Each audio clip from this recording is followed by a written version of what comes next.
اعوذ باللہ من الشیطان الرجیم بسم اللہ الرحمن الرحیم الحمدللہ رب العالمین والصلاۃ والسلام علی رسول الکریم۔ یا ندوہ کی طرف سے جو اتوار کی نشست ہوتی ہے اس کا پروگرام آج نشر کیا جا رہا ہے، تو آج سوال و جواب ہوں گے۔ تو 3 سوال انشاءاللہ ہیں جس پر مفتی صاحب کچھ فرمائیں گے۔ تو مفتی صاحب انشاءاللہ شروع کیجیے۔ بسم اللہ الرحمن الرحیم۔ اللہ تعالیٰ کی توفیق سے گزشتہ اتوار کو آپ درمیان میں سے نکال دیں کہ اس دن ایک ایسی ضرورت پیش آ گئی تھی کہ اس کو پورا کیے بنا چارہ نہیں تھا۔ اس سے قبل آپ کے ساتھ طے یہ ہوا تھا کہ 3 سوالات کے جوابات ہوں گے۔ ان میں سے پہلا سوال ایک صاحب نے بہت علمی بات دریافت فرمائی تھی کہ حضرات صحابہ کرام رضی اللہ عنہم کے جو فتوے ہیں جس پر چاہے عمل کر لیا جائے، اور اس کے جواب میں عرض کیا گیا تھا کہ کسی بھی انسان کے لیے یہ جائز نہیں ہے کہ جو صحابہ رضی اللہ عنہم کا قول ملے اس پہ عمل کر لیا جائے، اور اگر کوئی ایسے کرے گا تو پھر آہستہ آہستہ دین سے آزاد ہوتا چلا جائے گا، حتیٰ کہ یہ ڈر ہے کہ وہ کفر تک نہ جا پہنچے۔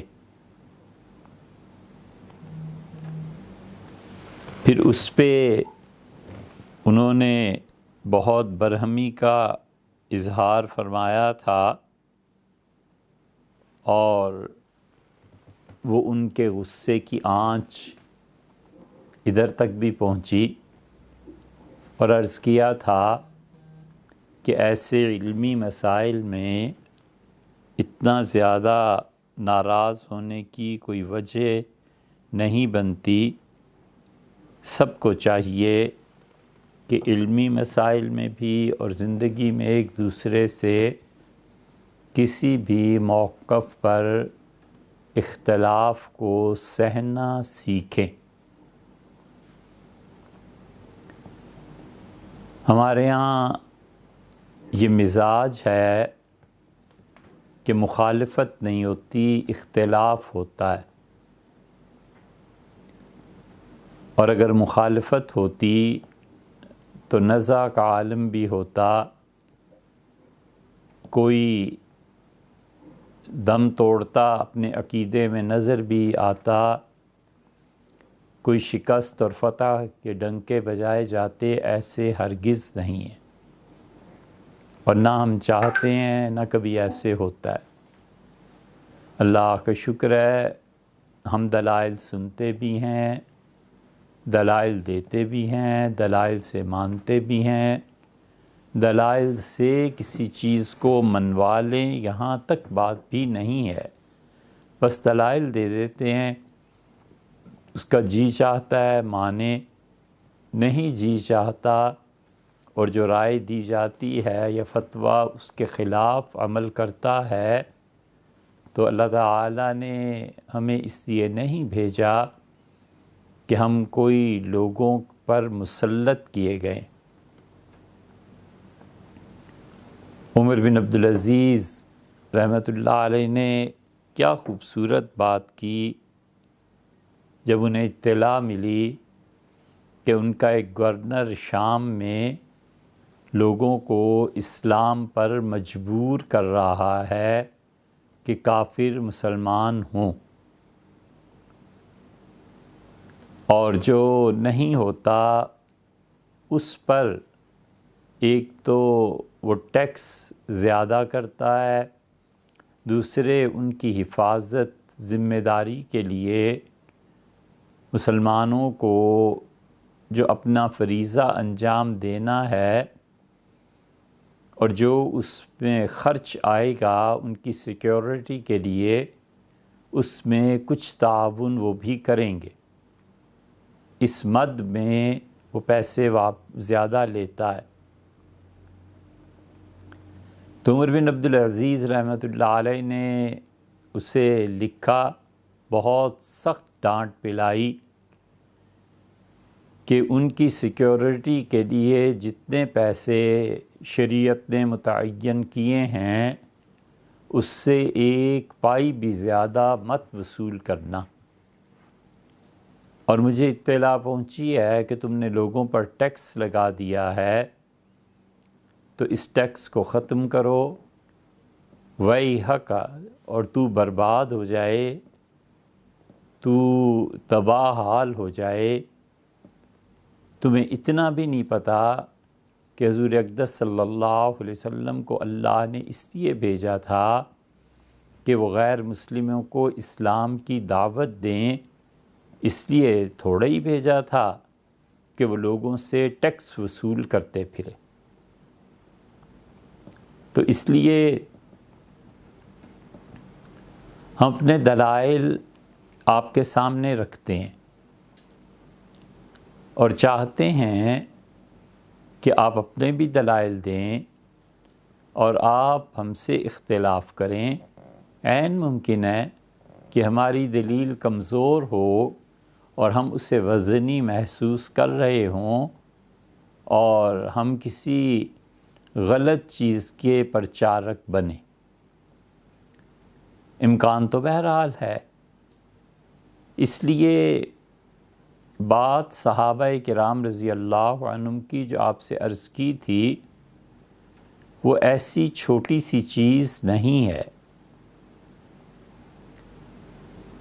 بعض دن ایسے گزرے ہیں کہ آپ کی اس بات کے لیے وہ چیزیں جو مدتوں پہلے پڑھ رکھی تھیں اور مختصراً ایک جملے میں آپ کی خدمت میں عرض کیا تھا کہ صحابہ کرام رضی اللہ عنہ میں سے جس کا قول مل جائے اس پہ عمل کر لو، یہ جائز ہی نہیں ہے اور یہ عمل کفر تک پہنچاتا ہے۔ ان 2 جملوں کے لیے اس کے پیچھے پورا ایک علمی میدان ہے۔ اس لیے آپ کی خدمت میں ان 2 جملوں کی تشریح کے لیے بعض دنوں میں 18 گھنٹے پڑھنا پڑا ہے۔ یہ وہ مباحث ہیں جو اپنی طالب علمی کے زمانے میں ہی نپٹا چکے تھے، پھر اللہ تعالیٰ کی توفیق سے پڑھانے کا جب موقع آیا تو یہ بات اس وقت بھی سامنے تھی۔ اب ہم آتے ہیں اصل بحث کی طرف۔ آپ اتنا تو یقیناً جانتے ہیں اور تمام مسلمان جانتے ہیں کہ جب کوئی حکم قرآن کریم سے ثابت ہو جائے تو اس کے خلاف کوئی صحابی کسی بھی درجے کا، خواہ وہ خلفائے راشدین رضی اللہ عنہم میں سے ہی کیوں نہ ہو، اس کی بات نہیں مانی جائے گی۔ ایک صحابی وہ فتویٰ دیتے ہیں جو قرآن کریم کے خلاف پڑتا ہے تو ہم اس کی تعویل اور توجیح کریں گے۔ ہم یہ کہیں گے کہ انہیں سمجھ نہیں آئی، ہم یہ کہیں گے کہ قرآن کے اس حکم کو جس طرح سے وہ سمجھے ہیں حقیقت وہ نہیں ہے، انہوں نے جو کچھ فرمایا ہے ان سے نقل صحیح نہیں ہوا۔ کس کتاب میں کس راوی نے یہ بات لکھی ہے یا کس سے سنی ہے، کیا یہ سارا سلسلہ درست ہے؟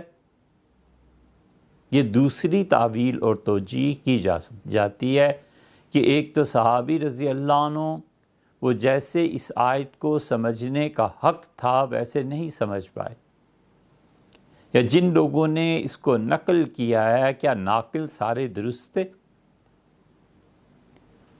اور کبھی کبھی ایسے بھی ہوتا ہے کہ ایک صحابی رضی اللہ عنہ کسی چیز کو اپنے تئیں بہت بڑا سمجھتے ہیں اور وقتی طور پہ قرآن کریم کی آیت وہ پس پردہ چلی جاتی ہے اور وہ کوئی فتویٰ دے دیتے ہیں اور اس فتوے پہ باقی اکابر صحابہ کرام رضی اللہ عنہم سمجھا دیتے ہیں اور عرض کر دیتے ہیں کہ حضرت یہ بات ایسے نہیں ایسے. جب بھی کسی صحابی کا فتویٰ قرآن کریم کے خلاف ہوگا ضرور اس فتوے کو چھوڑا جائے گا اور قرآن کی بات کو مانا جائے گا. آپ دیکھیں یہ دور خلافت میں پیش آیا ہے اور سیدنا عمر رضی اللہ عنہ کسی بات پر ناراض ہوئے اور انہیں معلوم ہوا کہ فلاں جو گورنر ہیں وہ اپنی ڈیوٹیز پوری نہیں کر رہے. امیر المومنین رضی اللہ عنہ نے بلایا اور تنبیہ فرمائی. تو لمبی حدیث کا ایک مختصر خلاصہ سا یہ ہے کہ انہوں نے کہا امیر المومنین یہ مجھ سے ہی آپ کہہ رہے ہیں، اپنے اپنے بہنوئی قدامہ کی خبر نہیں لی؟ قدامہ شراب پیتے ہیں. عمر رضی اللہ عنہ چونک گئے کیونکہ قدامہ بہت بہت بڑے صحابی تھے رضی اللہ عنہ، بڑا مقام تھا ان کا، بدری تھے.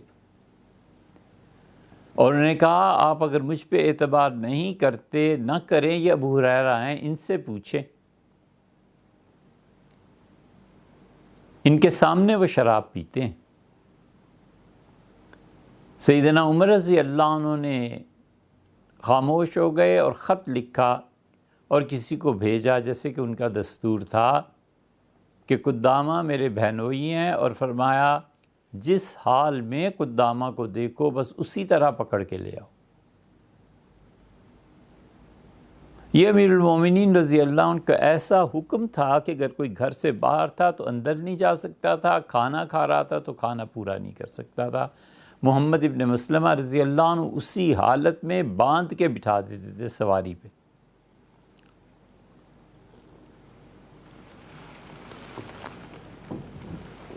اور ہوا یہی. اور جب وہ پہنچے ہیں تو حضرت عمر رضی اللہ عنہ نے کہا کہ میں نے آپ کے متعلق یہ گفتگو سنی ہے اور اس پہ ابو ہریرہ گواہ ہیں، آپ بتائیں کیا معاملہ ہے. تو انہوں نے کہا امیر المومنین کسی کو گواہ بنانے کی ضرورت نہیں، میں خود ہی آپ کو بتا رہا ہوں کہ میں پیتا ہوں اور میرے لیے خدا کی کتاب سے اجازت ہے. سیدنا عمر رضی اللہ عنہ اور چونکے اور فرمایا خدا کی کتاب میں شراب پینے کی اجازت تمہارے لیے، یہ کیسے؟ تو انہوں نے کہا کہ اللہ فرماتے ہیں کہ ان لوگوں پر کوئی گناہ نہیں ہے جنہوں نے شراب پی اور اللہ سے ڈرنے والے.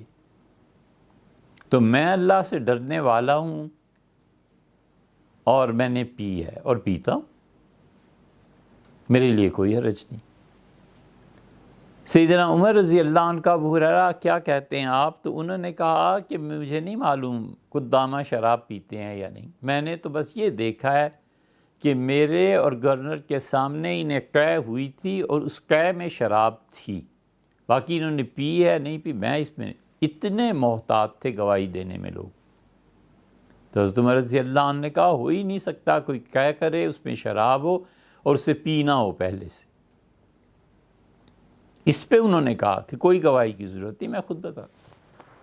سیدنا عمر رضی اللہ عنہ کا اخطأت فی التاویل، قدامہ آپ نے قرآن کو سمجھنے میں غلطی کی اس کی تفسیر میں. یہ آیت تو نازل ہوئی ہے ہمارے سامنے ہی، اور واقعہ یہ ہے کہ احد میں جن صحابہ کرام رضی اللہ عنہ کی شہادت ہوئی ہے شراب ان کے پیٹ میں تھی. تو صحابہ رضی اللہ عنہ نے حضرت رسالت مآب صلی اللہ علیہ وسلم کی خدمت میں عرض کیا کہ تو شراب پیے ہوئے تھے. تو اس پہ اللہ نے آیت نازل کی اور اللہ نے کہا کہ ہم نے اس وقت تک حرام ہی نہیں کیا تھا شراب کو، کوئی حرج نہیں ہے. جنہوں نے پی اور میری راہ میں شہید ہوئے، ہم نے تو حرام ہی نہیں کیا تھا۔ فرمایا شراب کے حرام ہونے کا حکم تو قدامہ اس کے بعد نازل ہوا ہے، تو جو پہلے ہو گیا ہے اس پہ کیا بات کرنی ہے؟ اس پہ وہ چپ ہو گئے۔ آپ نے دیکھا ان کے قول میں اور قرآن کی حرمت خمر کے قول میں آپس میں متضاد ہوئے۔ کسی نے نہیں حضرت عمر رضی اللہ عنہ کا قدامہ کو درے لگاؤ، عرض کیا گیا یہ بیمار ہیں، پھر دوبارہ پھر سے بارہ، پھر حضرت عمر رضی اللہ عنہ ایک دن کہا قدامہ کو درے لگاؤ، چاہے وہ بیمار ہے یا صحت مند، قدامہ مر جائے یہ زیادہ بہتر ہے میری سزا سے، بجائے اس کے کہ میں اللہ کے یہاں پیش ہوں اور اللہ مجھ سے کہے کہ اپنے بہنوئی پہ انصاف سے حد جاری نہیں کی۔ اللہ کی پکڑ سے زیادہ بہتر یہ ہے کہ یہ انتقال کر جائے۔ چنانچہ اس بیماری کی حالت میں بھی ان پہ حد جاری کی گئی، وہ ناراض ہو گئے۔ دو فکروں میں اور ذرا سا قصہ ہے، وہ یہ کہ حضرت عمر رضی اللہ عنہ جب آخری حج پہ گئے تھے تو قدامہ ان کے ساتھ تھے، پورا قافلہ، لیکن قدامہ ناراض ہو گئے تھے۔ کئی برس انہوں نے حضرت عمر رضی اللہ عنہ سے کوئی بات نہیں کی۔ امیر المومنین بھی تھے کہ ٹھیک ہے قانون نافذ ہوا ہے، ہوتے ہیں تو ہوں ناراض۔ پھر حضرت عمر رضی اللہ عنہ آخری حج میں جب واپس آئے ہیں تو شہادت سے چند دن پہلے، شاید ایک کا ہفتہ ہی رہ گیا ہوگا، تو سوتے میں اٹھ بیٹھے اور اپنے نوکر سے کہا، غلام سے، کہ قدامہ کو بلاؤ، تو وہ نہیں آئے۔ پھر حضرت عمر رضی اللہ عنہ کا فوج کو کہو انہیں پکڑ کے میرے سامنے لے آئے، تو جبراً فوجی پکڑ کے لے آئے۔ تو حضرت عمر رضی اللہ عنہ دونوں ہاتھ پھیلاتی ہے اور فرمایا مجھ سے صلح کر لو قدامہ، میں سویا ہوا تھا اور مجھے خواب میں یہ کہا گیا، یا اللہ تعالیٰ نے مجھ سے کہا کہ قدامہ کو راضی کرو، تو تم مجھ سے صلح کر لو۔ میں نے جو کیا، آپ نے دیکھا جو حکم نازل ہوا ہے اور جو اللہ کی بات ہے، یہ ہے ایک چیز۔ ہم نے آپ سے عرض کیا کہ اللہ کی کتاب کو وہ سمجھنے میں کسی وجہ سے رہ گئے ہوں تو بھی قول صحابی حجت نہیں ہے۔ سیدنا عمر رضی اللہ عنہ، قرآن خود کہتا ہے کہ تم میں سے کسی پہ غسل فرض ہو جائے تو تم تیمم کر لو، اور تیمم سے تم پاک ہو جاؤ گے۔ سیدنا عمر رضی اللہ عنہ سے لوگوں نے پوچھا تو انہوں نے وقتی طور پہ ان کے یہ آیت کریمہ ان کے ذہن میں نہیں آئی، تو ان کا یہ کون کہتا ہے اتنی بڑی چیز ہو گئی، مکمل ناپاک ہو گیا اور مٹی اسے پاک کر دے گی؟ بہت ناراض ہوئے اس بات پہ اور فتویٰ دیا حضرت عمر رضی اللہ عنہ کہ نہیں ہو سکتا، نہانا پڑے گا۔ اب کون بولتا وہاں؟ امیر المومنین کا خود جلال بھی بہت تھا، تو عبداللہ ابن مسعود رضی اللہ عنہ کو کہا گیا تو خود تشریف لائے اور آ کے عرض کیا امیر المومنین کیا کرتے ہیں، قرآن کی آیت ہے، یہ ہے۔ حضرت عمر رضی اللہ عنہ کو وفات تک اس بارے میں تردد رہا۔ ابن مسعود جیسا فقیہ ان کو نہ ملا ہوتا تو پھر کچھ اور بھی ارشاد فرماتے، لیکن ابن مسعود رضی اللہ عنہ کی جلالت علمی سے وہ دبتے بھی تھے، جانتے بھی تھے کہ ابن مسعود رضی اللہ عنہ، یہ سارے خلفائے راشدین رضی اللہ عنہم ابن مسعود رضی اللہ عنہ سے دبنا بایمانہ کہ ان کے ادب اور احترام میں کوئی کمی نہیں چھوڑتے تھے۔ دبنے کا لفظ وہ نہیں ہے جو اس طرح استعمال ہوتا ہے۔ دیکھا آپ نے، یہ دوسری صورت ہو جاتی ہے۔ اس سے صحابی کا ہر قول اگر حجت ہونے لگے تو پھر سیدنا عمر رضی اللہ عنہ کی مان لی جانی چاہیے تھی کہ نہائے بغیر چارہ نہیں۔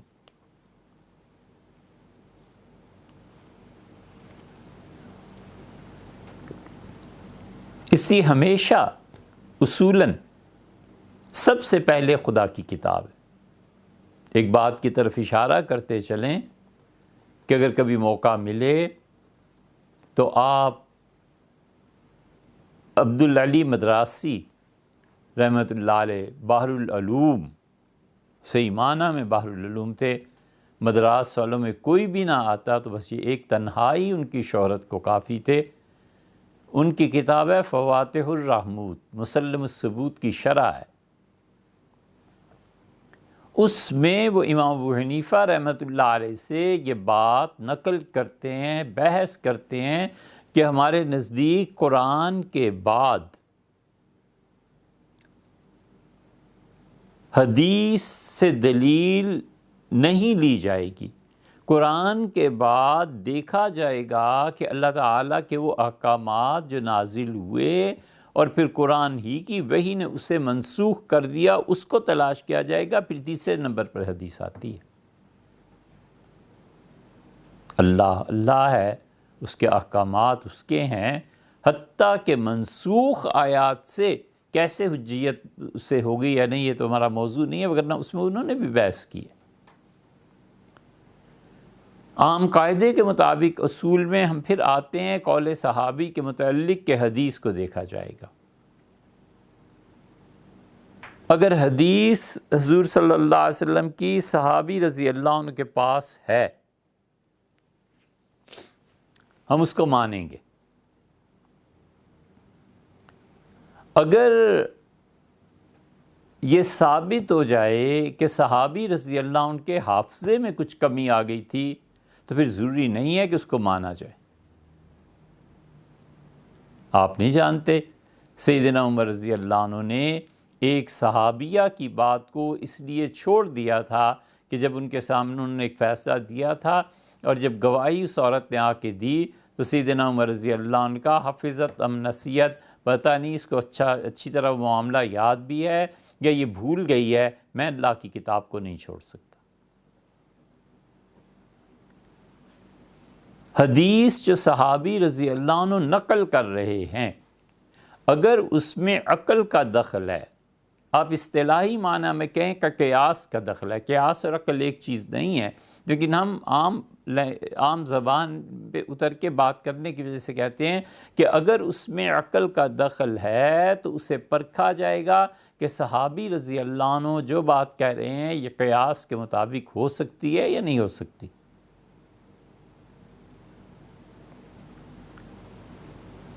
تو اصل اللہ کی کتاب ہے جہاں سے حکم ثابت ہوتا ہے، اور دوسرے نمبر پر حدیث ہے جہاں سے ثابت ہوتا ہے صحابی رضی اللہ عنہ کسی چیز میں تصریح کر دیں کہ حضور صلی اللہ علیہ وسلم نے یہ فرمایا ہے، ختم ہو گئی بات۔ اب بحث آ جاتی ہے صحابہ رضی اللہ عنہ پہ کہ یہ سمجھے ہیں کہ نہیں سمجھے۔ فقیہ صحابی اور غیر فقیہ صحابی دونوں میں بڑا فرق ہے۔ اگر یہ فرق نہ ہوتا تو رسول اللہ صلی اللہ علیہ وسلم کبھی بھی وفات سے 3 سال پہلے نہ ارشاد فرماتے کہ آئندہ سے نماز میں جو صفیں میرے پیچھے ہوتی ہیں بالکل قریب کی صفیں، ان میں وہ لوگ کھڑے ہوئے ہوں جو میرے افعال اور میری چیزوں کو سمجھ سکتے ہوں، اور باقی لوگ پیچھے کھڑے ہوا کریں۔ خود ہی تفریق فرما دی تھی، اور یہ عقلاً بھی ہے۔ ایک ہی ماں باپ کے 3 بیٹے ہیں، کوئی کم عقل مند ہے، کوئی زیادہ ہے، کوئی سمجھتا ہے، کسی پہ کچھ غلبہ ہے، کسی پہ کچھ غلبہ ہے۔ اس سے جن صحابہ کرام رضی اللہ عنہم پہ نقل کا غلبہ ہے وہ ان صحابہ کرام رضی اللہ عنہ سے بہرحال پیچھے ہیں جن پر عقل اور فقاہت کا غلبہ ہے۔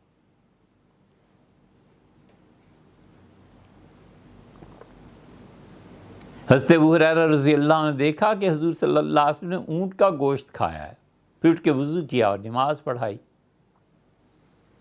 اس سے حضرت ابو ہریرہ رضی اللہ عنہ نے جو نتیجہ نکالا ہے وہ یہ کہ اونٹ کا گوشت کھانے سے وضو ٹوٹ جاتا ہے۔ حنبلی، یہ سب سعودی وغیرہ وغیرہ جتنے دنیا میں حنبلی ہیں یہ سب یہی کہتے ہیں کہ اونٹ کا گوشت کھانے سے وضو ٹوٹ جاتا ہے۔ خود حنفی فقہا کہتے ہیں کہ اونٹ کا گوشت کھانے کے بعد وضو کرنا بہتر ہے تاکہ وہ ائمہ کے اختلافات سے نکل جائے، صحابہ رضی اللہ عنہ کے اختلاف سے نکل جائے۔ اگر محض صحابی رضی اللہ عنہ کا قول حجت اور دلیل ہوتا تو ابن عباس رضی اللہ عنہ پلٹ کے یہ نہ کہتے کہ چچا اگر بات ایسے ہی ہے کہ آگ پہ پکی ہوئی چیز کھانے سے وضو ٹوٹ جاتا ہے تو پھر تو گرم پانی سے وضو ہوگا ہی نہیں۔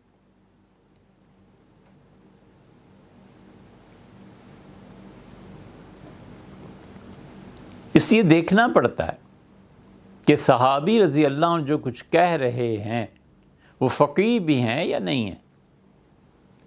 عدی بن حاتم حضور صلی اللہ علیہ وسلم کے سامنے رمضان کی صبح کو کھانا کھا رہے ہیں، فرمایا کہ کیا بھئی تم نے روزہ، ان کا اللہ کے رسول، اللہ نے کہا ہے کہ یتبین لکم الخیط الابیض من الخیط الاسود، یہاں تک کہ سیاہ دھاگے، سیاہ اور سفید دھاگے ایک دوسرے سے الگ الگ ہو جائیں۔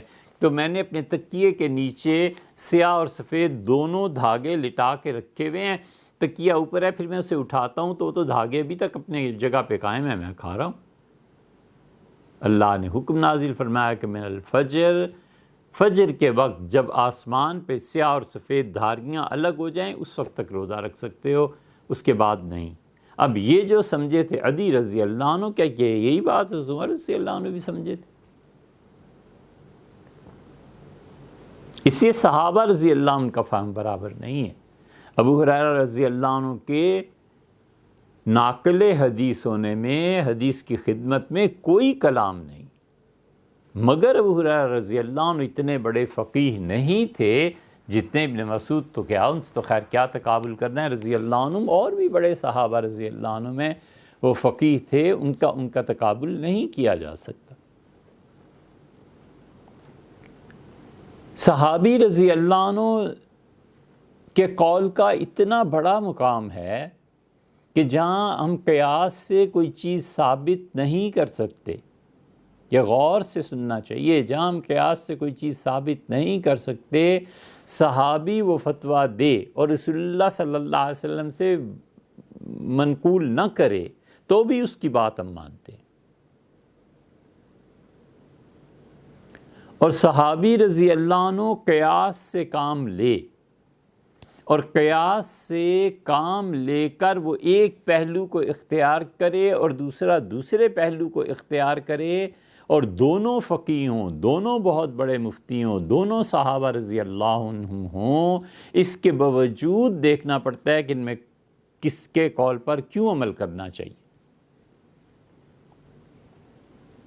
اس لیے یہ دین، اور خاص طور پہ اس پہ حنفی فقہ، یہ ساری نقل پہ مبنی نہیں ہے۔ اگر نقل پہ مبنی ہوتی تو امام محمد رحمۃ اللہ علیہ سب سے بڑے فقیہ قرار پاتے، اور ہماری اس فقہ حنفی میں حدیث کا غلبہ ہوتا۔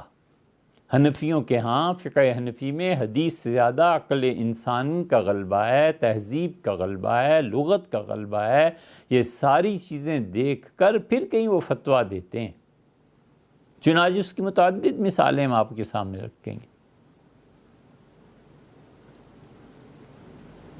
تو میرے مخدوم، آپ کا یہ فرمانا کہ میں عمل بھی کر لیتا ہوں صحابی رضی اللہ عنہ کے قول پہ علی الاطلاق، ایبسلیوٹلی، کیسے عمل کیا جا سکتا ہے؟ صحابہ رضی اللہ عنہ میں تو ایسے بھی مل جائیں گے جو اس کئی چیزوں کے قائل تھے، یہ ہم مثالیں آپ کو دے رہے ہیں۔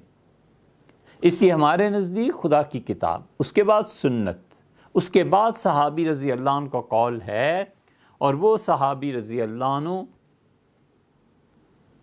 جب وہ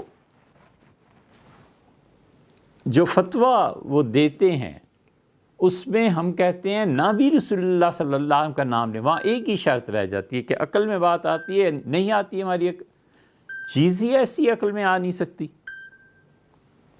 ہم کہتے ہیں وہ بھی ٹھیک ہے۔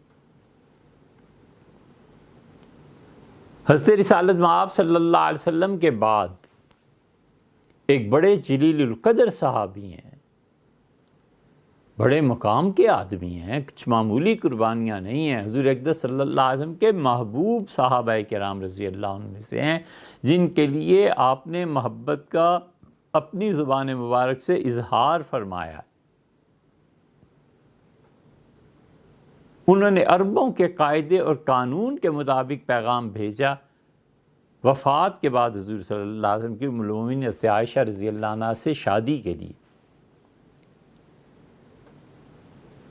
وہ نہیں جانتے تھے کہ قرآن نے کہا ہے کہ وازواجہ امہاتہم، اور حضور صلی اللہ علیہ وسلم کی بیویاں امت کی مائیں ہیں۔ سیدنا ابوبکر رضی اللہ عنہ تک پیغام بھیجا، کیونکہ والد تو وہ تھے نا تو انہوں نے کہا اسے کہو باز آ جائے ایسی باتوں سے، ایسی بات سے، میں نے کبھی دوبارہ سن لیا تو زندہ آگ میں ڈال دوں گا، جلا دوں گا میں اسے۔ کہ حضور صلی اللہ علیہ وسلم کی بیویوں کے متعلق یہ بات۔ اب وہ صحابی رضی اللہ عنہ قرآن کی اس آیت کو جانتے بوجھتے کبھی بھی نہیں کر سکتے تھے، سوال ہی پیدا نہیں ہوتا۔ اس آیت سے جو کچھ باقی سمجھے تھے وہ نہیں ہے۔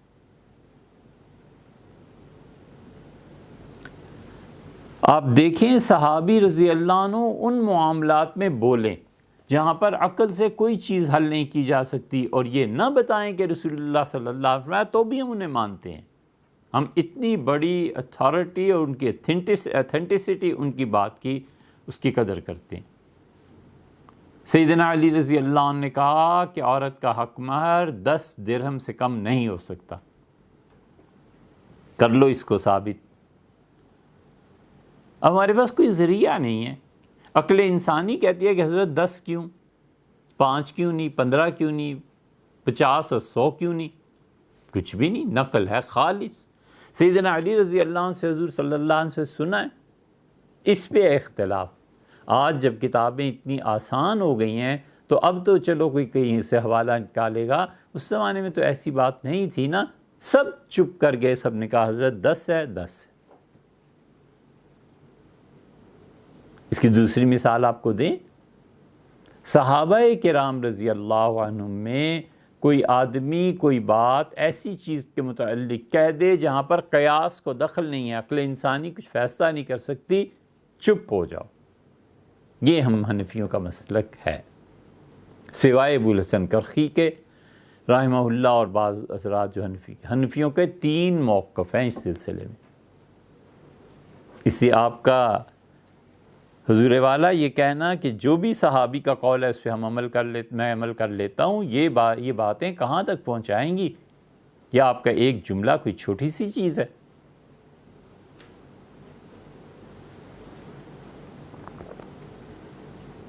انہوں نے کہا کہ رسول اللہ صلی اللہ علیہ وسلم فطرانے پہ اتنا صدقہ دیا کرتے تھے، صدقہ فطر اتنا ہوتا تھا،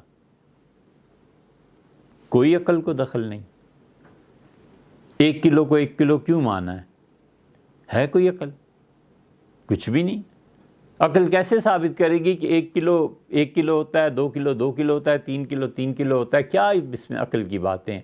حضور صلی اللہ علیہ وسلم کے زمانے میں یہ پیمانہ رائج تھا، اس صحابی رضی اللہ عنہ نے بیان کر دیا، ہم نے کہا حضرت آپ نے سچ فرمایا، حضور صلی اللہ علیہ وسلم کے زمانے میں۔ اب پیمانے کا تغیر کہ کتنا ہوتا تھا، یہ تو بہت آسان بات ہے۔ روپیہ جو حیدرآبادیوں کا تھا اور جو روپیہ دلی اور لکھنؤ کا، دونوں میں فرق تھا۔ یہ حیدرآبادی پوچھیں اپنے بڑوں سے کہ کیا فرق تھا تو وہ بتا دیں گے۔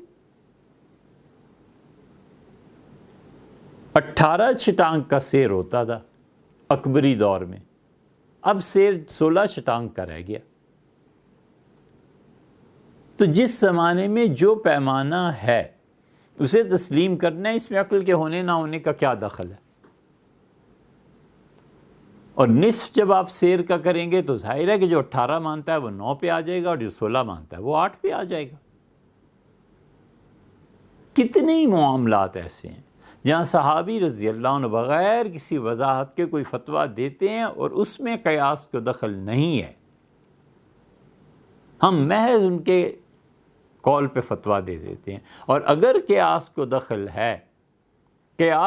ہے تو پھر ہم دیکھتے ہیں قیاس کس نے کیا ہے۔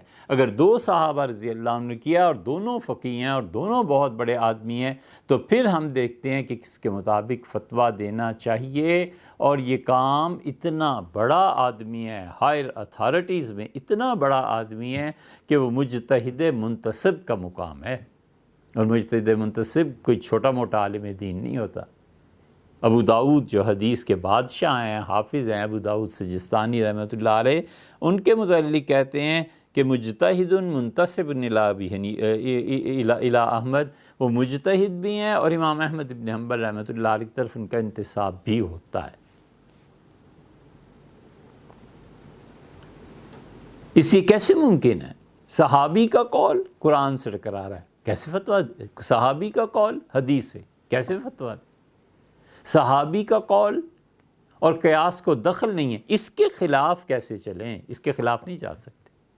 ہم کہتے ہیں ہماری سمجھ میں نہیں آتا، نہ آئے، کسی بھی وجہ سے نہ آئے، لیکن قول اس کا پکا ہے، اور اگر وہ قیاس کے خلاف ہے تو پھر دیکھیں گے کہ کیا کہا ہے اور کس طرح کہا۔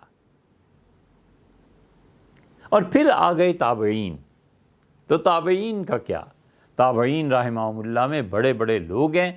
امام ابو حنیفہ رحمۃ اللہ علیہ نے فرمایا کہ تابعین کا جب مسئلہ آئے گا تو زاحمناہم، ہم تابعین کے راستے میں بیٹھ جائیں گے، میں خود بات کر لوں گا، فہم رجال ونحن رجال، اگر وہ مرد ہیں تو ہم بھی مرد ہیں۔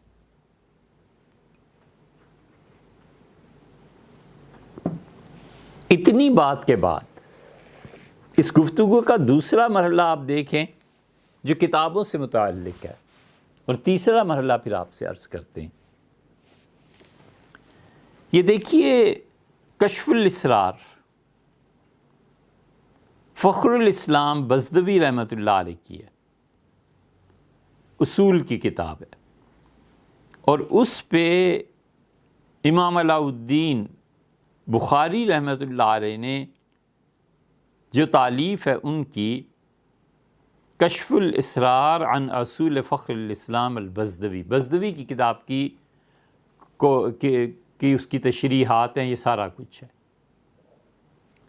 بزدوی رحمۃ اللہ علیہ اور یہ بخاری رحمہ اللہ اپنے زمانے میں حنفیہ کے ائمہ میں سے تھے۔ وہ اس بات کو تفصیل سے ذرا سا لکھتے ہیں۔ اس سے بھی پہلے حنفیوں کی ایک اور کتاب کو دیکھیے، انہوں نے اس میں امام ابو حنیفہ رحمۃ اللہ علیہ سے مدارج کا ذکر کیا ہے، یا بزدوی کو دیکھ لیتے ہیں پہلے۔ بزدوی کی عبارت مختصر سی ہے۔ بزدوی رحمۃ اللہ علیہ کہتے ہیں کہ عن ابی حنیفہ رحمہ اللہ، امام ابو حنیفہ رحمۃ اللہ علیہ سے یہ منقول ہے، فی تقلید الصحابی، صحابہ رضی اللہ عنہ کے فتوے پر عمل کرنا، ثلاث روایات، تین مختلف آراء ہیں، تین روایتیں ہیں جو امام ابو حنیفہ رحمۃ اللہ علیہ سے منقول ہیں۔ ایک روایت میں ان کے شاگردوں نے ان سے نقل کیا کہ حضرت نے فرمایا کہ تقلید ہر صحابی رضی اللہ عنہ کی واجب ہے، اور ہم صحابہ رضی اللہ عنہ کے قول کو قیاس پر مقدم جانتے ہیں، قیاس پیچھے رہ جائے گا، صحابی رضی اللہ عنہ کی بات پر عمل کیا جائے گا۔ اور دوسری روایت یہ ہے کہ تقلید ان کی واجب نہیں ہے جب تک کہ ان کی بات قیاس کے مطابق نہ ہو۔ یہ وہ چیز ہے جو ابھی ہم نے کہی ہے، وَإِلَيْهِ مَالَ ابو الحسن، اور اس چیز پر فتویٰ دیا ہے ابو الحسن کرخی نے اور ان کی جماعت نے۔ کرخی رحمۃ اللہ علیہ کے جو سارے لوگ تھے انہوں نے، یہ ابو بکر جساس رازی وغیرہ کی طرف اشارہ ہے، کیونکہ کرخی رحمۃ اللہ علیہ میں حقیقتاً وہ امام یوسف رحمۃ اللہ سے کوئی کم تھوڑے ہی تھے، سوائے اس کے کہ تقویٰ اور زہد ان پہ غالب آ گیا تھا، اور تنہائی ان کے آخری عمر میں ان پہ بہت غالب آ گئی تھی، وگرنہ ابو الحسن کرخی رحمۃ اللہ کے مقام تک کون پہنچ سکتا ہے؟ کرخی کہتے تھے کہ صحابی رضی اللہ عنہ کے قول کے باوجود ہم سوچیں گے، عقل اور قیاس سے کام لیں گے، وہ کہاں پہ ٹھہرتا ہے ان کا مقام، جا کے صحابی رضی اللہ عنہ کا فتویٰ جا کے پھر فیصلہ کریں گے۔ اور تیسری روایت یہ ہے کہ ابو حنیفہ رحمۃ اللہ نے فرمایا کہ یہ ضروری ہے کہ فقہا کی تقلید کی جائے، من الصحابہ، صحابہ رضی اللہ عنہ میں جو صحابی فقیہ ہیں ان کی بات مانی جائے گی، اور ان کے علاوہ کسی کی بات نہیں مانی جائے گی۔ یعنی ایک صحابی ہے جو فقیہ ہے، وہ وہی بات کہہ رہا ہے، اور دوسرا صحابی ہے جو فقیہ نہیں ہے، تو جو فقیہ ہے، جو سمجھدار ہے، دین کو سمجھنے والا ہے، اس کی بات مانی جائے گی، اس کی بات چھوڑ دی جائے گی۔ ان کی تقلید نہیں ہے اور ان کی تقلید ہے۔ یہ تو مزہ آیا اس وقت جب امام اوزاعی رحمۃ اللہ علیہ کی ملاقات ہوئی تھی امام ابو حنیفہ رحمۃ اللہ سے، تو انہوں نے کہا حضرت آپ رفع یدین نہیں کرتے نماز میں؟ تو امام ابو حنیفہ رحمۃ اللہ فرمایا ہم نہیں کرتے. ان کا ہم تو کرتے ہیں. فرمایا اچھا. انہوں نے کہا مجھ سے میرے استاد نے روایت بیان کی، ان سے نافع نے، اور نافع نے عبداللہ ابن عمر سے، اور عبداللہ ابن عمر رضی اللہ عنہ نے کہا کہ رسول اللہ صلی اللہ علیہ وسلم رفع یدین فرماتے. حضرت امام نے فرمایا کہ مجھ سے حماد نے بیان کیا، ان سے ابراہیم نخعی نے، اور ان سے ابراہیم نخعی سے اسود علقمہ انہوں نے، اور انہوں نے ابن مسعود رضی اللہ عنہ سے بیان کیا. انہوں نے کہا کن کا نام لے رہے ہیں؟ انہوں نے کہا اس کا نام لے رہا ہوں کہ میرے استاد حماد تھے اور آپ کے استاد ان سے کم فقیہ تھے، اور انہوں نے سنا تھا ابراہیم نخعی سے، اور ابراہیم نخعی کے مقابلے میں آپ کے جو دادا استاد بنتے ہیں وہ بھی کم تھے. اور اسود علقمہ اور ان لوگوں کا مقام عبداللہ ابن عمر رضی اللہ عنہ کا صحابیت کا شرف ہے، اس لیے مجھے کہنے سے ذرا سی جھجک محسوس ہوتی ہے، وگرنہ کہاں اسود اور علقمہ اور کہاں ابن عمر رضی اللہ عنہ، اور ابن مسعود تو ابن مسعود تھے. ہم کبھی پڑھتے ہیں اسے تو خیال آتا ہے کہ امام صاحب رحمۃ اللہ پر کثرت نفسی غالب تھی، لیکن اگر وہ کہہ دیتے کہ اوزاعی سے کہ اوزاعی آپ کا کیا مقام ہے اور میرا کیا مقام ہے، تو بالکل ذرہ بھر مبالغہ نہ ہوتا. فقیہ اور غیر فقیہ میں یہ فرق پڑتا ہے.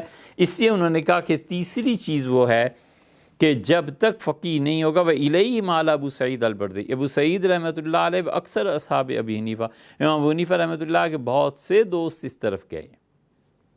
یہ انہوں نے حنفیہ کے اصول بیان کیے کہ ایک صحابی رضی اللہ عنہ کو قول آ جائے گا تو اس میں ہم کیا رویہ اختیار کریں گے. یہ اتنی آسان چیز نہیں ہے جو آپ نے حضرت ارشاد فرمائی. آپ اس کو ایسے ہی سمجھیے کہ جیسے کوئی آدمی کہتا ہے سر میں درد ہو رہا ہے، تو گھر والے کہتے ہیں فلاں گولی کھا لو، اور جب وہاں کوئی ڈاکٹر بیٹھا ہوا ہے وہ کہتا ہے ڈاکٹر صاحب ذرا دیکھیں میرے سر میں درد ہو رہا ہے، ڈاکٹر کہتا ہے فوری طور پہ اٹھاؤ اور ہاسپٹل لے چلو. کہیں دیر ہو گئی، تاخیر ہو گئی، زندگی موت کا مسئلہ بن سکتا ہے، جلدی کرو. اب کوئی تیسرا آدمی کہے کہ سر درد پہ کیا اتنی پڑی ہوئی ہے، تو اسے سمجھنا چاہیے کہ وہ جو کہہ رہا ہے کہ سر درد ہے تو گولی کھا لو، اور وہ جو کہہ رہا ہے کہ اسپتال لے چلو، دونوں میں زمین آسمان کا فرق ہے. یہ دوسری کتاب آپ دیکھیں، صحابی رضی اللہ عنہ کے قول پہ عمل کرنا. کہتے ہیں ورد عن الامام ابی حنیفہ، امام ابو حنیفہ رحمۃ اللہ علیہ سے روایت ہے، فرمایا کہ آخذ بکتاب اللہ، میں ہمیشہ اللہ کی کتاب پہ فتویٰ دیتا ہوں. فإن لم اجد، اور خدا کی کتاب میں کوئی فتویٰ اگر مجھے نہ ملے، فبسنت رسول اللہ، میں حضور صلی اللہ علیہ وسلم کی سنت کے مطابق فتویٰ دیتا ہوں. فإن لم اجد فی کتاب اللہ ولا فی سنت رسول اللہ، اور اگر کوئی فتویٰ پیش آ جائے نہ خدا کی کتاب میں اس کا حل ہو، نہ رسول اللہ صلی اللہ علیہ وسلم سے اس کا کوئی حل ہمیں ملے، اخذت بقول الصحابہ، میں صحابہ رضی اللہ عنہ میں سے کسی کا قول لے لیتا ہوں. آخذ بقول من شئت منہم، اور ان میں سے جو بھی آدمی جس نے جو کچھ کہا ہے میں اس پر غور کرتا ہوں، اور صحابہ رضی اللہ عنہ کے غور میں ان سے کوئی مسئلہ فتویٰ لے کے میں چھوڑ دیتا ہوں جس کو چاہوں. صحابہ رضی اللہ عنہ میں سے جس کے فتوے کو میں چاہوں لے لیتا ہوں، جس کے فتوے کو میں چاہوں چھوڑ دیتا ہوں. یہ ہے اجتہاد. کتاب، سنت، صحابہ رضی اللہ عنہ. یہ ہے وہ غلطی کہ میں کسی بھی صحابی رضی اللہ عنہ کی بات، امام ابو حنیفہ رحمۃ اللہ سے آدمی کہہ رہا ہے، وہ کہتے ہیں صحابہ رضی اللہ عنہ کی جب بات آ جاتی ہے تو میں ان سے باہر نہیں نکلتا. لیکن یہ ضروری نہیں ہے کہ میں ہر صحابی رضی اللہ عنہ کا قول لے لوں. کسی کا لے لیتے ہیں، کسی کو چھوڑ دیتے ہیں. اس کی تشریح بھی آگے آ رہی. اور میں ولا اخرج من قولہم الی قول غیرہم، میں ان صحابہ رضی اللہ عنہ کے فتوے سے کبھی باہر نہیں نکلتا. فاذا انتهى الامر الی ابراہیم النخعی، اور جب بات صحابہ رضی اللہ عنہ سے بھی پیچھے اگلے طبقے میں آ جاتی ہے، جیسے ابراہیم نخعی ایک، و شعبی رحمۃ اللہ علیہ بڑے آدمی تھے، دو شابی اتنے بڑے آدمی تھے کہ عبداللہ ابن عمر رضی اللہ عنہ نے ایک دن انہیں دیکھا کہ وہ بیان کر رہے تھے کسی غزوے کی تفصیلات، تو ابن عمر نے کہا میں اس غزوے میں شریک رہا ہوں، لیکن اس کا غضب کا حافظہ دیکھو، اس کا کمال دیکھو، یہ اگر میرے ساتھ اس وقت ہوتا تو اس سے زیادہ یہ بیان نہیں کر سکتا تھا جتنا کہ میں بیان کر سکتا ہوں، مجھ سے بڑھ کے بیان اس کا ہے، حالانکہ یہ نہیں تھا۔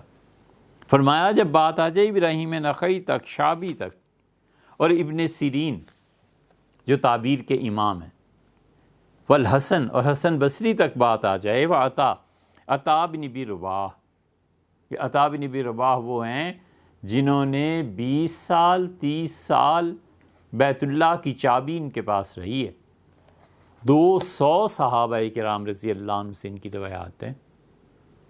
عطا کوئی معمولی آدمی ہے، عطا کہتے تھے میں مکہ پڑھنے آیا اور میں نوکری تھی تو اور نوکری کرتا تھا، اور نیند کے لیے میں بیت اللہ کا دروازہ کھولتا تھا، اندر بستر بچھا ہوا تھا، میں سو جاتا تھا۔ 20 یا 30 یا 40 سال بیت اللہ ان کی سونے کا مقام رہا ہے۔ اسی لیے ابو ہریرہ رضی اللہ عنہ جب انہیں دیکھا حدیث بیان کرتے ہوئے تو انہوں نے پوچھا شادی، ان کا نہیں ہوئی، تو ابو ہریرہ رضی اللہ عنہ اپنی صاحبزادی کی شادی ان سے کر دی تھی۔ امام ابو حنیفہ رحمۃ اللہ علیہ ان سے پڑھے تھے، عطا بن ابی رباح، بہت بڑے آدمی تھے عطا۔ انہوں نے کہا جب بات آ جائے عطا پہ، جب بات آ جائے حسن بصری پہ، وسعید ابن المسیب اور سعید رحمۃ اللہ علیہ مدینہ منورہ سے، وعدد رجالا، امام ابو حنیفہ رحمۃ اللہ پھر گننے شروع کیے تابعی، یہ بھی ثم قال، پھر فرمایا ہؤلاء قوم، یہ ایسی قوم تھی اجتہدوا جنہوں نے صحابہ رضی اللہ عنہ کے بعد اجتہاد کیا ہے، فاجتہد کما اجتہدوا، میں بھی ایسے ہی اجتہاد کرتا ہوں جیسے انہوں نے کیا ہے، او قال، یا فرمایا ہم رجال ونحن رجال، اگر وہ مرد تھے خدا کے دین میں تو ہم بھی مرد ہیں، ہم ان سے کم تھوڑے ہی ہیں۔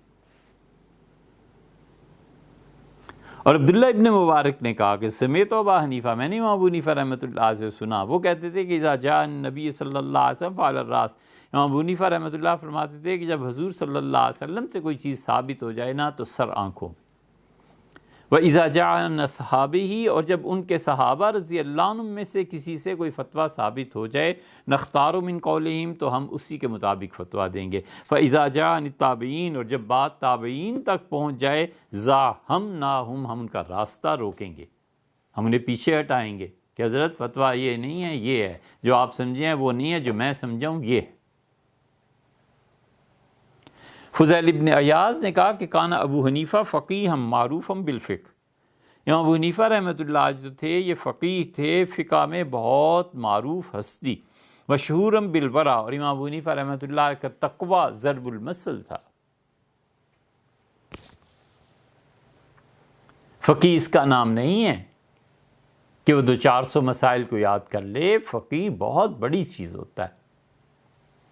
اللہ نے فرمایا ہے، حضور صلی اللہ علیہ وسلم فرمایا ہے کہ من یرد اللہ بہ خیرن، اللہ تعالیٰ دنیا میں جس شخص کے ساتھ خیر کا ارادہ فرماتا ہے، یفقہہ فی الدین، اسے دین کی گہری سمجھ دے دیتا ہے۔ اللہ نے قرآن میں کہا ہے کہ کیوں نہیں ایسے ہوتا کہ لوگ جائیں خدا کے دین کو پڑھیں، کچھ لوگ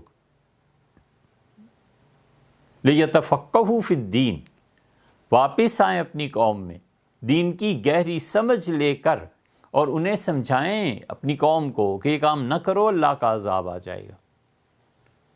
اس لیے فقیہ اور مفتی اگر صحیح معنی میں ہو، وہ خدا کا نائب ہوتا ہے۔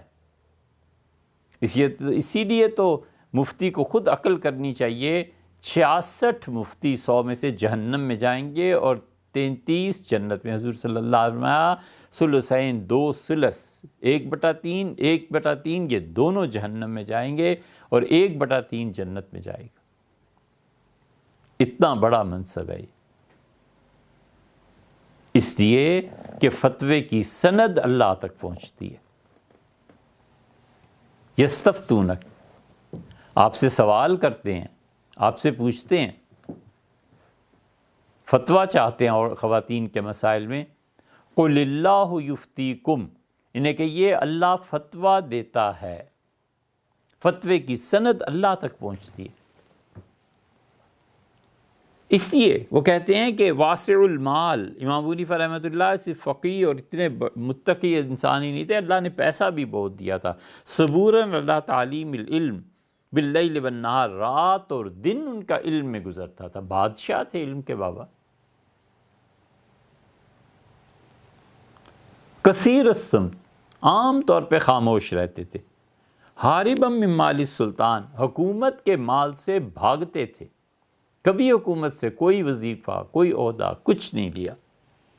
وَكَانَ إِذَا وَرَدَتْ عَلَيْهِ مسئلہ، اور جب کوئی مسئلہ پیش آ جاتا تھا، فِيهَا حدیث صحیح، اور اس میں کوئی صحیح حدیث بھی ان کے پاس پہنچ جاتی تھی تو ہمیشہ اس کے پیچھے چلتے تھے۔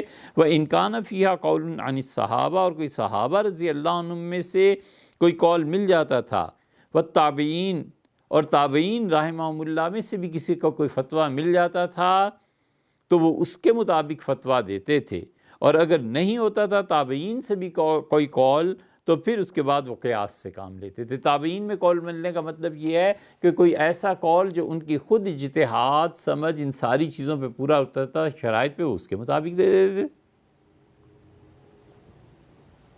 وَمِن ذَلِكَ يَتَبَيَّنَ لَنَا، اور اس بحث سے معلوم ہو گیا ہمیں کہ صحابی رضی اللہ عنہ کے قول پر فتویٰ دینا فی المرتبۃ الثالثہ، یہ تیسرا درجہ ہے، پہلا کتاب، دوسری سنت، اور یہ تیسرے من اصول المذہب الحنفی، حنفی فقہ کے مطابق، بعد القرآن الکریم والسنت الشریفہ، قرآن کریم اور سنت شریفہ، سنت مبارکہ کے بعد، وقد لخص صاحب المنار، اور صاحب منار نے اس کی تلخیص کی ہے، اور امام نصفی رحمۃ اللہ علیہ نے امام ابو حنیفہ رحمۃ اللہ علیہ کے اس مسلک کو بیان کیا ہے۔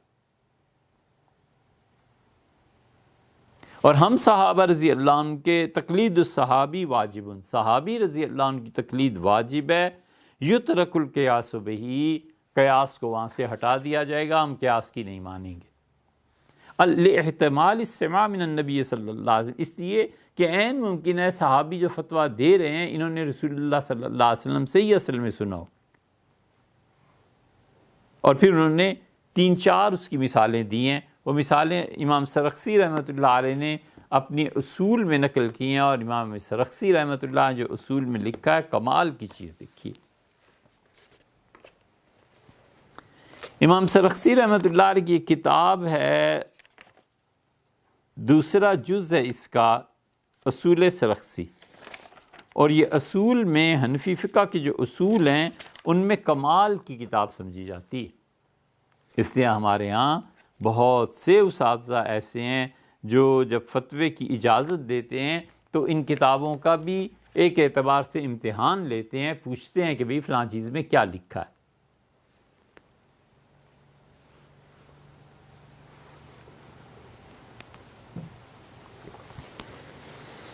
تحریر فرماتے ہیں ولا خلاف بین اصحابنا المتقدمین والمتاخرین، حنفی فقہ میں جو پچھلے گزرے اور جو آگے کے حضرات ہیں کوئی ان میں اختلاف نہیں ہے کہ وہ کہتے ہیں کہ قول واحد من الصحابۃ حجت، کہ ایک صحابی رضی اللہ عنہ اگر فتویٰ دے دیں، صرف ایک کا فتویٰ میں مل جائے، ہم قیاس اور باقی چیزوں کو پیچھے ڈال دیں گے، ان کے فتوے پہ فتویٰ دیں گے۔ لیکن وہ جو فتویٰ ہے اس کے لیے یہ ضروری ہے کہ وہاں پر قیاس کام نہ کرے۔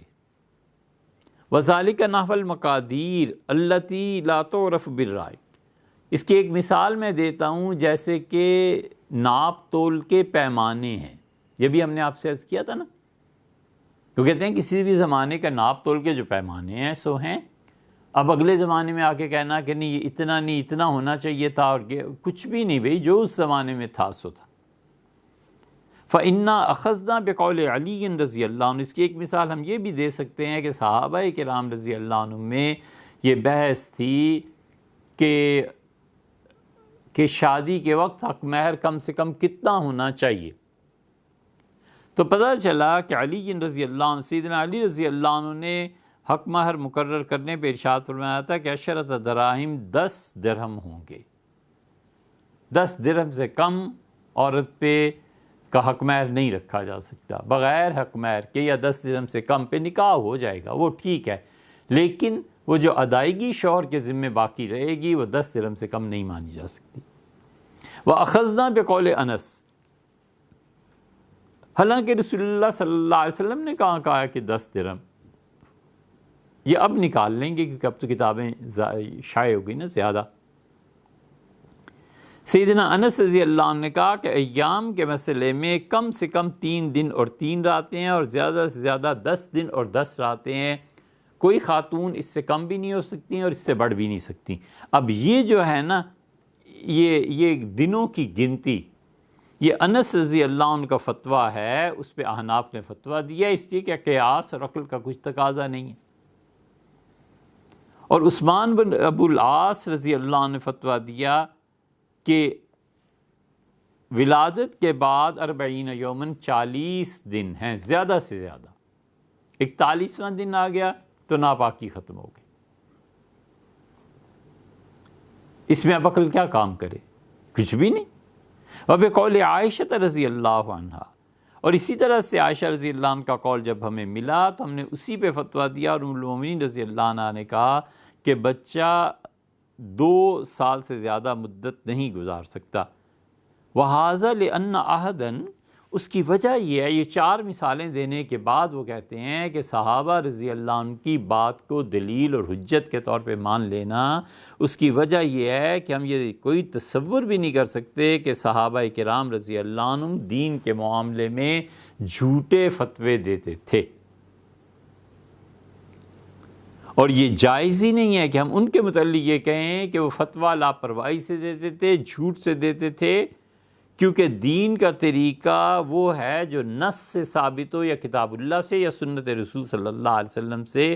انما انتقل الینا بروایاتہم، انہوں نے یہ جو فتوے دیے ہیں جہاں عقل کا کوئی دخل نہیں ہے، یہ فتوے انہوں نے در حقیقت رسول اللہ صلی اللہ علیہ وسلم سے سن کے ہی دیے ہیں، اگرچہ انہوں نے یہ نہیں کہا کہ ہم نے رسول اللہ صلی اللہ علیہ وسلم سے سنا ہے۔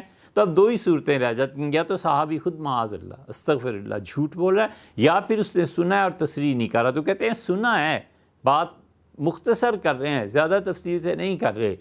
اور دوسری صورت میں اگر جھوٹ بولیں فی حمل قولہم علی الکذب، اگر ہم یہ کہیں کہ جھوٹ اور باطل ہے تو اس سے یہ ضروری پھر نتیجہ یہ نکلتا ہے کہ صحابہ کرام رضی اللہ عنہم سب کے سب فاسق تھے، اور اس کی وجہ سے ان کی روایات باطل قرار پائیں گی۔ یہ ہے وہ چیز۔ اس لیے ہر صحابی رضی اللہ عنہ کا قول کہاں سے مان لیا جائے گا؟ ہر صحابی رضی اللہ عنہ کے قول پہ کوئی عمل کر لیا جائے گا جب تک کہ وہ فقیہ نہ ہو، جب تک کہ وہ دین کو سمجھنے والا نہ ہو۔ صحابہ رضی اللہ عنہ کے قول پہ عمل ایسے نہیں کیا جا سکتا۔ اب ہم آپ کو اس کی مثالیں دیں کہ صحابہ کرام رضی اللہ عنہم سارا گروہ موجود ہے، اس کے باوجود کوئی اس پہ عمل نہیں کرتا۔ ان کی روایات کے لیے یہ ضروری نہیں ہے کہ ہر روایت کو ہر آدمی اپنے عمل میں لے آئے۔ مدینہ منورہ میں زلزلہ آیا یا کوفہ میں زلزلہ آیا، یہ جتنی روایات ہیں یہ آپ کو سب خلافیات بہقی میں مل جائیں گی۔ اور امام بہقی رحمۃ اللہ علیہ کی کتاب ہے نا سنن کبریٰ میں مل جائیں گی۔ وہ لائے ہیں اس روایت کو کہ سیدنا علی رضی اللہ عنہ نے زلزلے پہ نماز پڑھی، اور سیدنا علی رضی اللہ عنہ جو نماز پڑھی ہے اس میں انہوں نے پہلی رکعت میں 5 رکوع کیے ہیں۔ 1 رکوع کیا، پھر اٹھے، پھر دوسرا رکوع کیا، پھر اٹھے، پھر تیسرا رکوع، 5 مرتبہ رکوع میں جھکے ہیں۔ پھر 5ویں رکوع سے جب وہ کھڑے ہوئے ہیں تو انہوں نے 2 رکعت، پہلی رکعت پوری کی 2 سجدوں کے ساتھ، اور پھر دوسری رکعت جیسے کہ عام طور پہ پڑھا کرتے ہیں۔ امیر المومنین رضی اللہ عنہ نے یہ جو 5 رکوع کیے ہیں، کیا ایسی نماز کسی اور نے پڑھی ہے؟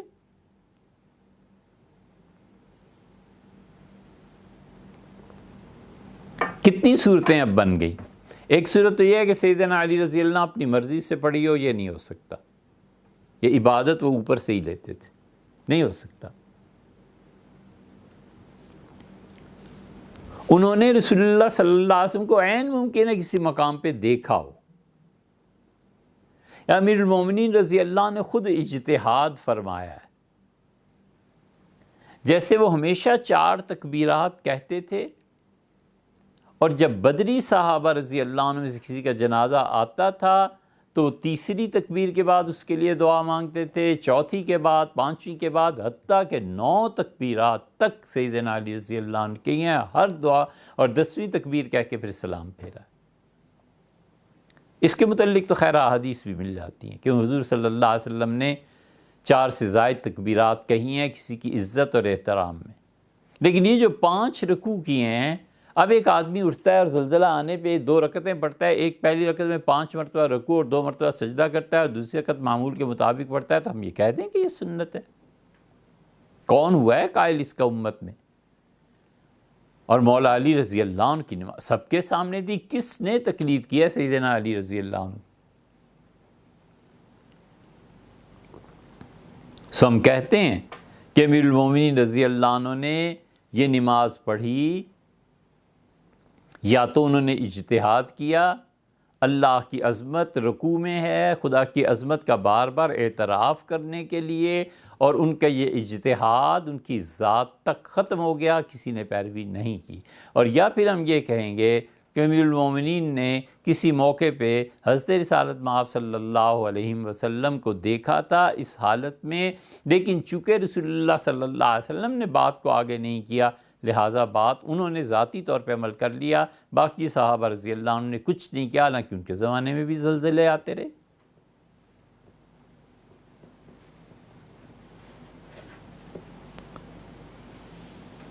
دوسری مثال آپ کو اس کی دیں. آپ کو اور ہمیں سب کو اچھی طرح معلوم ہے کہ شبہ کا فائدہ ملزم کو پہنچتا ہے، اور دنیا کے ہر قانون میں یہی ہے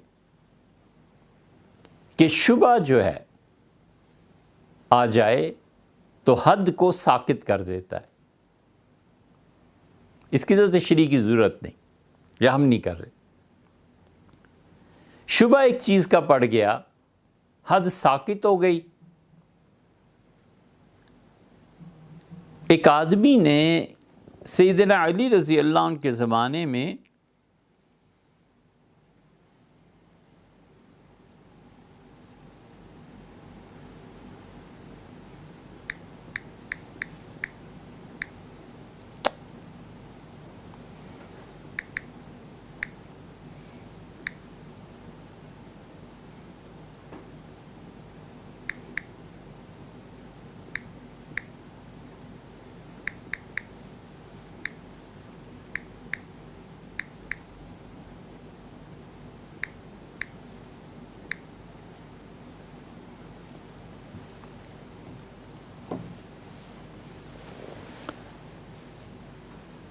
ملکیت کا شبہ پڑ گیا، حد ساقط ہو گئی.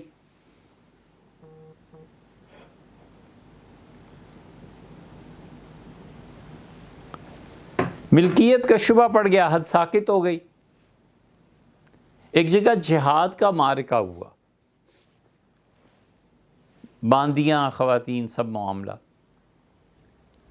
تقسیم باقی تھی، اور ایک فوجی نے کسی خاتون سے تعلق کو قائم کر لیا. سیدنا علی رضی اللہ عنہ نے حد جاری فرمائی اس پہ، حالانکہ پورے قوی امکانات اس بات کے تھے کہ جب مال کی تقسیم ہوتی تو وہ اسی کے حق میں چلی جاتی. شبہ تھا نا، امکانات تھے نا، اس کے باوجود سیدنا علی رضی اللہ عنہ نے اس کا فائدہ ملزم کو نہیں دیا اور حد جاری فرمائی. یہ 2-3 واقعات آپ سنیں، پھر دیکھیں کیا نتیجہ نکلتا ہے. ہوا یہ کہ خاتون، یعنی اصول کی بات یہ ہے کہ جب کسی غلام کو خریدتے تھے تو غلام کی ساری چیزیں مالک کی ہو جاتی تھی. مثلا غلام کے پاس ایک کپ ہے، مثلا غلام کے پاس 5 کتابیں ہیں، تو مالک جب اسے خریدتا تھا تو ساری چیزیں غلام کی، مالک ہی کی چیزیں سمجھی جاتی تھی. ایک آدمی نے نکاح کیا، اس کی ایک باندی تھی، وہ جو لڑکی تھی اس کی پہلے سے ملکیت میں ایک باندی موجود تھی. شادی کے بعد اس کے شوہر نے اس سے تعلق قائم کر لیا. جب تعلق قائم کر لیا تو یہ معاملہ عبداللہ ابن مسعود رضی اللہ عنہ کے زمانے میں پیش آیا، اور ابن مسعود رضی اللہ عنہ نے فقہا کا خیال ہے کہ قیاس کیا کہ اچھا اس آدمی نے کیوں یہ تعلق قائم کیا، پھر اس نتیجے پہ پہنچے کہ غلام کی ساری چیزیں مالک کی ہو جاتی ہیں، تو اس نے یہ سمجھا کہ بیوی کی ساری چیزیں بھی میری ہیں، لہٰذا یہ باندی بھی میری ہے، مجھے تعلق قائم میں کوئی حرج نہیں. شبہ اسے اس پہ پیدا ہو گیا نا غلام پہ قیاس کر کے، تو قیاس کی وجہ سے چونکہ اس نے یہ حرکت کی ہے، ابن مسعود رضی اللہ عنہ کے یہاں پہنچا تو انہوں نے اس کو فائدہ دیا اس شبے کا، اور ابن مسعود رضی اللہ عنہ کا جاؤ اللہ سے ڈرو، پردہ ڈالو، ایسی باتیں نہیں کرتے، جاؤ، چھوڑ دیا، حد ساکت کر دی. اور یہی واقعہ سیدنا علی رضی اللہ عنہ کے دور میں بھی پیش آیا، اور سیدنا علی رضی اللہ عنہ نے بلایا، اور سیدنا علی رضی اللہ عنہ نے پوری حد جاری کی اس پہ، اور فرمایا کہ اگر مجھے پتہ چلا کہ آئندہ کسی نے ایسی حرکت کی ہے تو میں اس کے ساتھ بھی یہی کروں گا جو تمہاری آنکھوں کے سامنے میں نے اس آدمی کے ساتھ کیا. تو کسی نے عرض کیا، سیدنا علی رضی اللہ عنہ نے وہ جو شبہ پڑتا تھا نا حد کا، اس کا کریڈٹ اسے نہیں دیا، ابن مسعود رضی اللہ عنہ نے دیا. سیدنا علی رضی اللہ عنہ سے کہا گیا کہ ابن مسعود تو اس کے خلاف فتویٰ دیتے تھے، انہوں نے تو فلاں موقع پہ کہا تھا کہ جاؤ اور اللہ تعالیٰ تمہارا پردہ رکھے اور یہ وہ. انہوں نے کہا ابن مسعود رضی اللہ عنہ کو اپنے زمانے کے حالات کا پتہ نہیں تھا، اور ہمارے زمانے میں یہ فحاشی ایسی پھیل گئی ہے کہ میں خدا کی پناہ مانگتا ہوں. ابن مسعود رضی اللہ عنہ کہاں اتنا سفر کرتے تھے جتنا میں کرتا ہوں. دیکھا آپ نے، قیاس وہاں بھی ہے، قیاس یہاں بھی ہے. سیدنا علی رضی اللہ عنہ نے قیاس کا نفع نہیں دیا، ابن مسعود رضی اللہ عنہ نے دیا. دو صحابی رضی اللہ عنہ، دونوں کے پاس شرعی دلائل، کس کا کس وقت کیا حکم ماننا چاہیے یہ فیصلہ کرتا ہے امام وقت، یہ فیصلہ کرتا ہے مجتہد، یہ فیصلہ کرتا ہے اس وقت کا جو مفتی اعظم کوئی ہوتا ہے، وہ فیصلہ کرتا ہے کہ ہمارے زمانے میں کس چیز پر عمل ہونا چاہیے. اس لیے پچھلوں کی تو بات نہیں کرتے، لیکن اللہ تعالیٰ معاف کرے، اگر ہمارے زمانے میں کوئی مسئلہ ہوتا تو ہم ابن مسعود اور سیدنا علی رضی اللہ عنہ دونوں کے علاوہ یہ کہتے کہ ہمارے زمانے میں، ہمارے دور میں جو بھی امام ہے، جو بھی اجتہاد کے درجے پہ فائز ہے، اسے چاہیے کہ حالات حاضرہ پر غور کر کے مناسب فیصلہ کرے. چاہے تو ابن مسعود کے قول کو لے لے، اور چاہے تو سیدنا علی رضی اللہ عنہ کے قول لے لے. دونوں فقیہ تھے اور دونوں بہت بڑے دین کے سمجھدار لوگ تھے. اس لیے یہ نہیں کہا جا سکتا کہ جس صحابی رضی اللہ عنہ کا قول مجھے مل جائے میں عمل کر لوں. اگر اس طرح ہونے لگے تو آپ خود سوچیں شراب کا کیا بنے، اور یہ جو حرکت ہے اس کا کیا بنے، اور یہ اگر جائز سمجھ کر کرنے لگ جائے تو کفر تک پہنچے گا کہ کہاں تک پہنچے گا.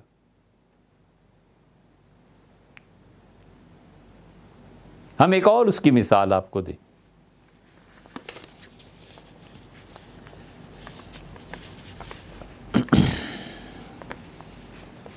عبداللہ ابن عمر رضی اللہ عنہما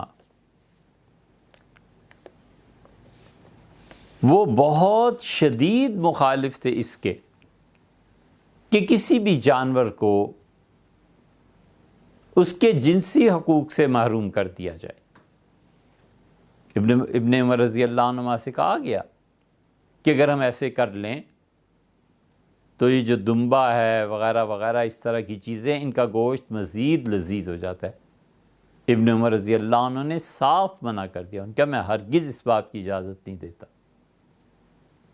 یہ جو کبھی کبھی ہمارے یہاں ریکارڈنگ میں آتا ہے نا کہ ہے یہ جائز، لیکن ہم اپنے طور پہ اسے صحیح نہیں سمجھتے. اس کی اصل یہ عبداللہ ابن عمر رضی اللہ عنہ ہی کا قول ہے کہ انہیں آزادی کیوں نہیں دی جاتی بھائی، انہیں بھی آزادی ملنی چاہیے. مصنوعی تولید یہ فتوے کے اعتبار سے جائز ہے. عبداللہ ابن عمر رضی اللہ عنہ اس کی اجازت نہیں دیتے تھے. ابن عمر رضی اللہ عنہ کے اس قول کو باقی صحابہ کرام رضی اللہ عنہ نے لیا ہے، کسی نے نہیں لیا.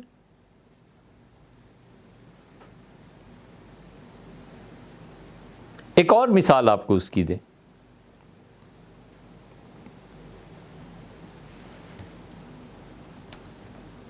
جانوروں کو ان مقاصد کے لیے استعمال کرنا، معاذ اللہ۔ سیدنا عمر رضی اللہ عنہ کے زمانے میں ایسا واقعہ ہو گیا تھا، امیر المومنین رضی اللہ عنہ اس پہ سخت تعزیر نافذ کی تھی اور فرمایا تھا کہ اس جانور کو ذبح کر کے اس کا گوشت جلا دو،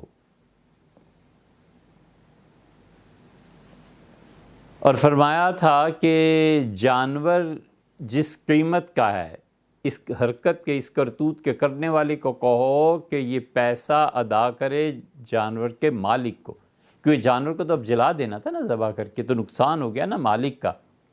فرمایا اتنے پیسے یہ ادھر ادا کرے، اور جلانے کا حکم دیا، گوشت غریبوں تک میں نے بانٹنے دیا، زندہ اس لیے نہیں چھوڑا کہ برائی کا سمبل سارے معاشرے میں پھرتا، لوگ کہتے تھے یہ وہ جانور ہے، یہ وہ جانور ہے، تو ذہنیت خراب ہوتی ہے۔ اور گوشت اس لیے تقسیم کرنے کا حکم ارشاد نہیں فرمایا امیر المومنین رضی اللہ عنہ نے کہ اگر گوشت تقسیم ہوتا تو کھانے میں کراہت ہوتی، لوگ نہ کھاتے، اسے نفرت کرتے، حالانکہ گوشت کون سا حرام ہو گیا تھا۔ اور عبداللہ ابن عمر رضی اللہ عنہ وہ کہتے تھے کہ میں تو اس شخص کو قتل کر دوں۔ اب آپ فرمائیے، قتل یہ بلا شبہ غلط حرکت، ناجائز، سب کچھ جو بھی آپ کہیں ہے صحیح، لیکن قتل کا فتویٰ کسی صحابی رضی اللہ عنہ نے دیا ہے، اس لیے ہر صحابی کے قول پہ عمل کر لیا جائے تو کیا اس کی شرعاً سزا مقرر کی جا سکتی ہے کہ ایسے لوگوں کو قتل کر دیں؟ امت میں کوئی بھی اس کا قائل نہیں۔ آپ خود سوچیں، جانور تو جانور رہے، انسانوں میں بھی کوئی ایسی حرکت کرتا ہے انسانوں کے ساتھ تو بھی قتل تو سزا نہیں ہے نا، وہ تو شادی شدہ اور وہ تو اگلے قصے ہیں بات کے، ورنہ عام عمومی حالت میں قتل کا فتویٰ کون دے سکتا ہے؟ اس حرکت کسی نے نہیں دیا۔ یہ تیسرا اس سوال کے جواب کا حصہ ہے۔ معتوہ کی طلاق، ایک تو ہے کامل پاگل ہو جائے، پاگلوں جیسی حرکتیں، مصنوعی اور بناوٹی نہیں ہے، بس پاگل ہو گیا، اس کی بیوی کو طلاق ہو جاتی ہے خود بخود ہی۔ ایک ہے جس پہ کبھی کبھی دورے پڑتے ہیں، پاگل پن کا دورہ پڑا 10 دن کے لیے، پھر ٹھیک ہو گیا، پھر پڑا، پھر ٹھیک ہو گیا۔ صحابہ رضی اللہ عنہم میں سے ایک جماعت یہ کہتی تھی کہ جس کے ساتھ ایسے ہو جائے، اگر اس نے طلاق اس طرح سے دی ہے کہ اسے کچھ پتہ ہی نہیں تھا، تو پھر اس کی طلاق نہیں ہوگی، کیونکہ اس کے دماغ پر جنون کا غلبہ ہوا ہے وقتی طور پہ۔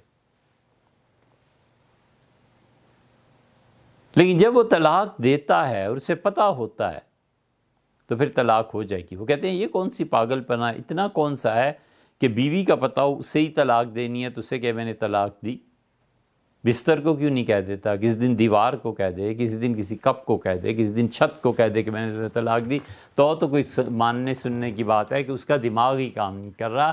وہ خاص طور پہ اگر بیوی کو چن کے کہتا ہے تو اس کا مطلب یہ ہے کہ وہ جانتا پہچانتا ہے۔ عبداللہ ابن عمر رضی اللہ عنہ سے پوچھا گیا، ابن عمر رضی اللہ عنہ نے صاف فتویٰ دیا کہ طلاق ہوگی۔ کون فتویٰ دے سکتا ہے اب؟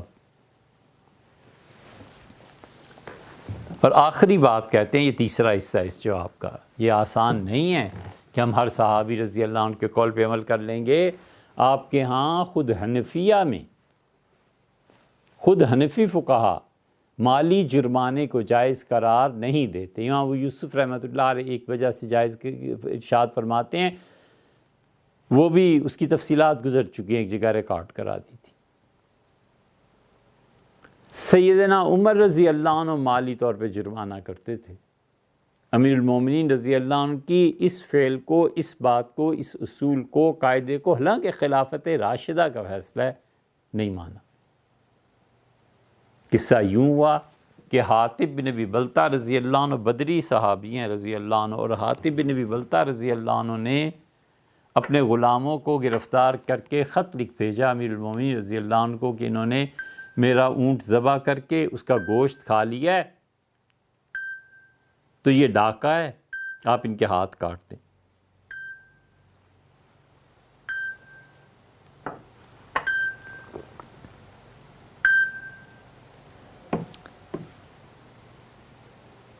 سیدنا عمر رضی اللہ عنہ نے ان کو بلایا اور تفتیش کی، فرمایا کیوں اونٹ ذبح کیا؟ ان کا حضرت بھوک تھی، مر رہے تھے۔ کتنے پیسے؟ چند ایک سوالات۔ تمہیں کتنی اجرت ملتی ہے؟ ان کا اتنی اجرت ملتی ہے۔ سیدنا عمر رضی اللہ عنہ نے معمولی سی تحقیق، اس کے بعد فرمایا کہ لکھا حاتب جتنا ہی تم انہیں کم اجرت دیتے ہو اور جتنا زیادہ ان سے کام لیتے ہو، اگر تم بدری صحابی نہ ہوتے رضی اللہ عنہ تو میں تمہارے ہاتھ کاٹ دیتا، تمہارا ہاتھ کٹوا دیتا۔ تم ان کی تنخواہیں بڑھاؤ، اجرت بڑھاؤ، اور یہ جو تم نے میرے پاس شکایت لکھ کے بھیجی ہے، تمہارا اونٹ ذبح انہوں نے کیا ہے، یہ بھوکے تھے، اس اونٹ کی جتنی مارکیٹ میں قیمت ہے اتنے اپنے جیب سے پیسے نکالو اور ان غریبوں میں تقسیم کرو۔ یہ سیدنا عمر رضی اللہ نے مالی جرمانہ کیا ہے۔ یہ مالی جرمانہ حضور صلی اللہ علیہ وسلم سے بھی ثابت ہے۔ نبی کریم صلی اللہ علیہ وسلم کے پاس ایک آدمی آیا تھا اور آپ نے فرمایا زکوٰۃ، اس نے کہا نہیں دی، تو رسول اللہ صلی اللہ علیہ وسلم نے اس پر مالی جرمانہ عائد کر دیا تھا۔ فرمایا تھا زکوٰۃ دو، تمہیں ثواب ملے گا، اور اگر زکوٰۃ نہیں دو گے تو پھر میں تم سے خود نبٹ لوں گا۔ زکوٰۃ کے جتنے پیسے بنتے تھے رسول اللہ صلی اللہ علیہ وسلم سے مالی جرمانہ۔ اس کے باوجود ہم حنفیوں کے نزدیک رسول اللہ صلی اللہ علیہ وسلم کی اصل بات وہ ہے جو آپ نے کہا تھا کہ لا یحل لامرئ، کوئی آدمی ایسا نہیں ہے جس کا پیسہ کوئی لے سکے۔ لوگوں کے پیسے لینا بالکل جائز نہیں ہے، الا بطیب نفسی، جب تک کہ دینے والا اپنی خوشی سے پیسے نہ دے۔ امام ابو حنیفہ رحمۃ اللہ فرمایا یہ اصل ہے، اور اس کے علاوہ جتنی بھی رسول اللہ صلی اللہ علیہ وسلم مالی جرمانے ارشاد فرمایا وہ سب کے سب نفل ہیں یا سزا ہیں، یا ہم کچھ بھی اس کی توجیہ کریں گے، یہ نہیں ہے کہ اصل کو ختم کر دیں۔ اصل یہ ہے کہ ٹیکس نہیں ہوگا، جرمانہ نہیں ہوگا۔ اب ایک آدمی کل کو اٹھتا ہے، کہتا ہے امیر المومنین رضی اللہ عنہ اس کو مالی جرمانہ، حاتب بن بلتہ رضی اللہ عنہ کا اونٹ ذبح بھی ہوا اور الٹا جرمانہ ہو گیا کہ بھئی اتنے پیسے تم اور بھی نکالو اور ان میں تقسیم کرو۔ یہ کیسے ہو سکتا ہے کہ ایک صحابی رضی اللہ عنہ، کسی بھی صحابہ رضی اللہ عنہ کسی کا بھی قول لے لیا جائے تو یہ پھر دین نہیں رہے گا بھیا، یہ کھیل تماشا بن جائے گا۔